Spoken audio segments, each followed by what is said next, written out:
It has actually taken me a couple days to just kind of bring my thoughts together on what happened this past weekend. So, for the people who don't know, UFC fighter Francis Ngannou has left UFC and he decided to come into boxing. And his first ever boxing match was against heavyweight champion Tyson Fury. I was going to make a video about my predictions before this fight actually happened, and I mean, because of life and stuff, it didn't really happen. I just didn't have time. So even afterwards, I was going to make a video on Sunday. But once again, life got busy. So I'm just going to do one right now. I'll give you my predictions of what I thought was going to happen and give you my opinion about how the fight actually went. So, I mean, to start it all off, Francis Ngannou coming into boxing is pretty fucking dope. Out of all the UFC guys that I've seen come into boxing, this guy is the guy who's actually going to be a challenge to the boxing world. You can say Anderson Silva was going to be one when he fought Jake Paul, Nate Diaz, and that other guy, I keep forgetting who he fought,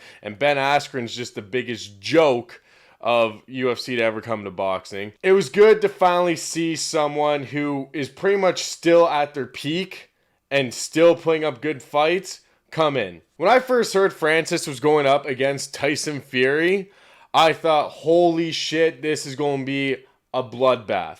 And throughout all of it, when I was going to make my video about my predictions, all I could think is, I don't think anyone is going to get knocked out. Ngannou is one tough motherfucker, and according to reports and stuff, his punches feel like an F-150 hitting you in the goddamn face. And let's not forget, he's a big boy. He's been fighting his whole life, and he's never been knocked out. Now, on Tyson Fury's side, I figured, yeah, he'll probably get knocked down if Ngannou hits him with the proper right. And if you watch the fight, he didn't get him with a right. He got him with a left and dropped his ass, which gained so much respect to the MMA side of them coming over to boxing. And at the end of it, it really was a really good fight. Throughout the whole night, it was good fighting. It's been a long time since I've watched a boxing main card from beginning to end, and it was like, wow, every fight was actually pretty entertaining. But then again, I've been watching the YouTube side of things, and they can be entertaining, but they're YouTubers who still need a lot of practice and being entertaining and landing proper punches. And Saudi Arabia itself is trying to bring boxing to them. They want to be every boxing match. So before Ngannou and Fury did their walkouts, they had an Olympic type intro. They brought people in who actually did the opening ceremonies for the Olympics to do the opening ceremony for these two. They had performances from Little Baby, Becky G, and Flo Dan, in which the stage pulled back and the ring came up through the floor. It was pretty cool. It was pretty much like a better produced version of when Jake Paul and Ben Askren fought, when they had a shit ton of bands and Ice Cube, Black Keys come and perform. But this was more fighting than concert, in which Ben Askren and Jake was more concert and boxing, and every fight was shit. They did their national anthems. Ngannou and Tyson Fury sat on a chair for a king, both wearing crowns. Gave both these guys a lot of respect. And let's not forget the people that this fight actually brought out. Mike Tyson, Ngannou's side.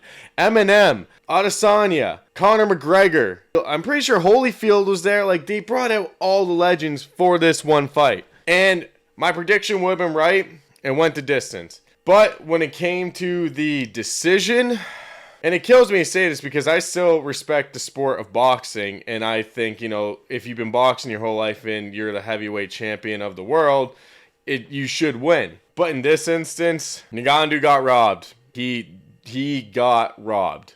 Throughout all the rounds, I felt like Tyson was putting up a good fight, and it was an entertaining match, but I feel like he was coming up more short than how Ngannou was doing. I felt like Francis had control of every round. He actually knocked down Tyson Fury, where Tyson Fury did not actually knock down Ngannou. Twitter's been blowing up with people pretty much saying Ngannou got robbed.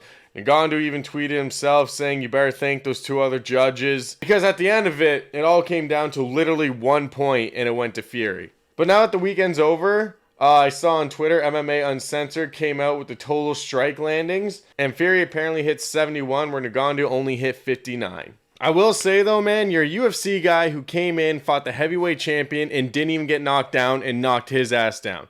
Ngannou is definitely going to have a chance for the championship.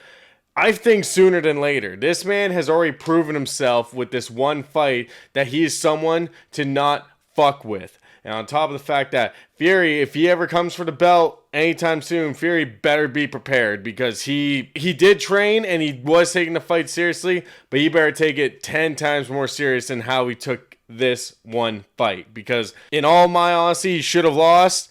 And you know, like, Ngannou is the next champion. Let's not forget, this man grew up dirt poor. So, I mean, just by this one fight, it just opened all the doors for him, man. This guy will never, ever be broke again. For this one fight, he made $10 million just for his ring walk. I don't know what you guys think. Leave your comments in the section down below and let me know what you think. Did Ngannou get robbed, or did Fury win fair and square?